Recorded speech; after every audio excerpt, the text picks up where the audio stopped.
Hey, what's going on, guys? Welcome back to another episode of Zaku News here on the USA Gundam TV channel. Today is Tuesday, August 18th. And so we don't really have a whole lot of news to go over once again for this episode. Just a couple of things here really quickly. But we should expect to have a lot more to talk about, hopefully, in the next episode, because in 2 days' time, on August 20th, Bandai is going to be starting the Gundam Online Expo. So because of the current state of affairs in the world, and especially there in Japan as well, they're not having any big GBWC events or Expo events there this year. So instead, they're having an online Expo where they're going to have, I guess, a series of live streams and things where they'll have different announcements of some new kits, hopefully. So hopefully we'll see a lot more information about that coming out starting August 20th and then for the next few days after that. And there's also going to be a segment, they said, called Builders TV, which is going to be streaming content hosted by Katsumi Kawaguchi.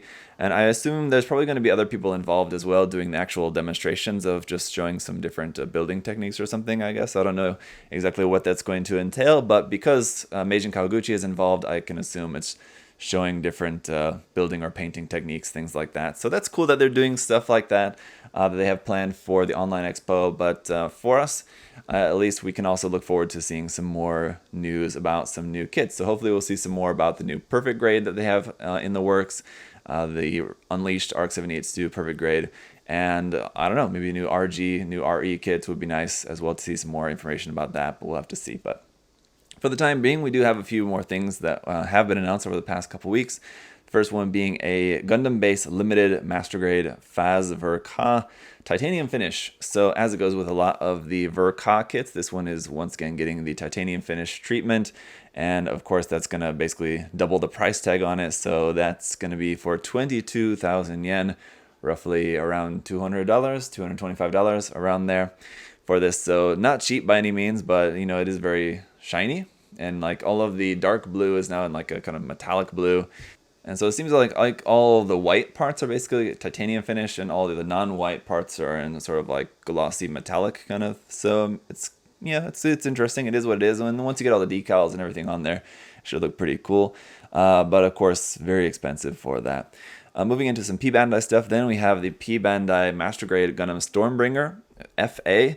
And it seems like basically it's just FA, as in that's the full armor color scheme for this, but instead of calling it full armor, they called it Fatal Ash, which I guess is supposed to be the name of the pilot of this unit, I think is what that's for. But so you can build this, or you can build it as the Gym Turbulence. So it's kind of like two kits in one. You can choose whether you want to have it as the Stormbringer or the Gym Turbulence. So that's cool. You got those parts in there. And then, of course, the new color scheme on it looks really cool. In the full armor color scheme, I think the design looks really great. It looks awesome. And also it has a new part there for the backpack for the new cannon on the back is also going to be different from what was included with the original Stormbringer kit as well. So that does look really nice. Really looking forward to that. Sort of like a full armor Gundam Stormbringer kind of mashup. And it's a great mashup. It looks really good. So that's going to be out in November for 5,700 yen. Not too bad price tag for that too. Again, if you can get it near the list price with it being a P-Bandai kit. And then another P-Bandai item that I'm also very surprised about, but very excited about as well here too, is the P-Bandai HG Todesritter, Hades Todesritter. So this one as well from the Blue Destiny series.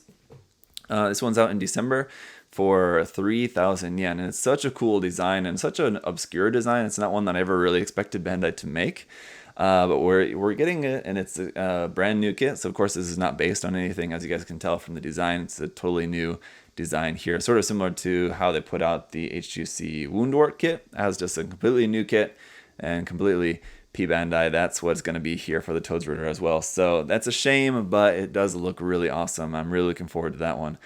So I can't wait for that to come out in December. 3,000 yen, of course, pretty expensive for an HG kit, but as you can see, it does have quite a lot going on there with the gimmicks, with the funnels on the back and everything, and you have wires for that and all that.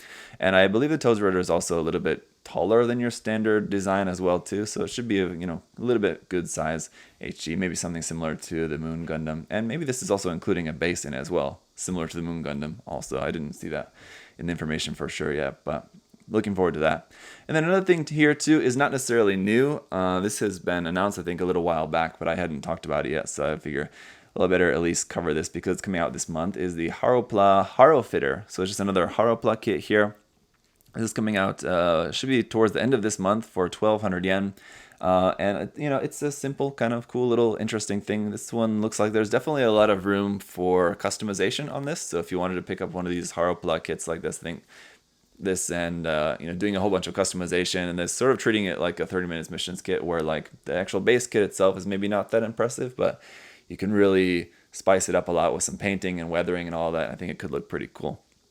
And then the last thing here too is just also Gundam Base Limited related. This is a Gundam Base Limited Mobile Haro Gundam Base color version. So I just wanted to point this out to you guys as well. This is something that's also just now been available at Gundam Base locations, and this one is also for 1,200 yen. So just the same Mobile Haro that we've had out for a little while now, but now it's in Gundam Base colors. So again, something for collectors if you like that Haropla design and you like collecting different special limited edition stuff. This limited Gundam Base Limited Mobile Haro does look pretty fun there. It's a collector's item. So that's it for this month. There's nothing, or for this week, I should say. We do these videos. I should try to do these videos about every 2 weeks. So yeah, for the past 2 weeks, that's all we've had to go off of. Not really a whole lot, but we should have a lot for the next episode. Until then, guys, thank you so much for the support. As always, the link to USA Gundam Store is down below. Check that out and shop online there.